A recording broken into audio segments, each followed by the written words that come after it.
क्या आप जानते हैं कि वृंदावन का सबसे जादुई और रहस्यमयी कुंड कंगन और बांसुरी से बना था? लेकिन आखिर ऐसा क्या हुआ था कि स्वयं पवित्र नदियां धरती पर उतर आईं?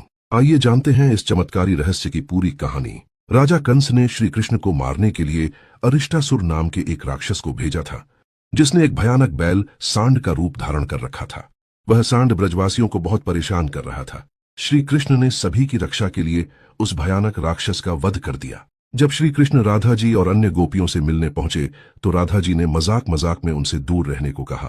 राधा जी ने कहा, आपने एक बैल जो कि गौवंश का हिस्सा है का वध किया है, इसलिए आपको गौहत्या का पाप लगा है।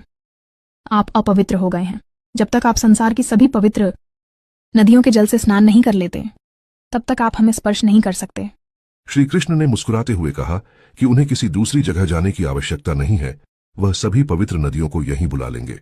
कृष्ण जी ने अपने पैर की एड़ी से जमीन पर एक प्रहार किया, जिससे वहां एक गहरा गड्ढा बन गया। फिर उन्होंने अपनी बांसुरी को होठों से लगाया और एक अद्भुत तान छेड़ी।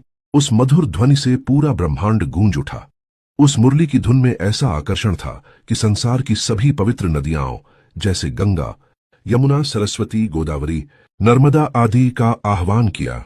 सभी पवित्र नदियां वहां साक्षात रूप में प्रकट हुईं और उन्होंने उस गड्ढे को अपने जल से भर दिया। श्री कृष्ण ने उसमें स्नान करके खुद को पवित्र किया।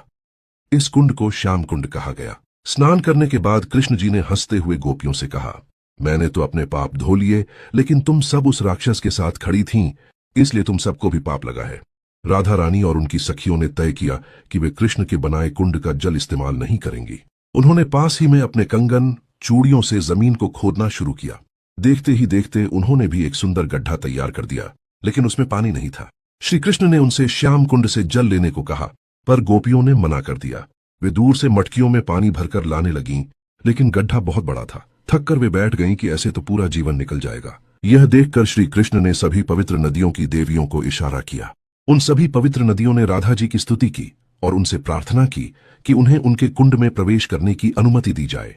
राधा जी के मान जाने पर सभी देवियों ने कुंड को अपने पवित्र जल से भर दिया, जिसे आज हम राधा कुंड के नाम से जानते हैं। राधा कुंड को देखकर प्रसन्न होकर ठाकुर जी ने वरदान दिया, यह कुंड मुझे उतना ही प्रिय होगा जितनी मुझे राधा प्रिय है।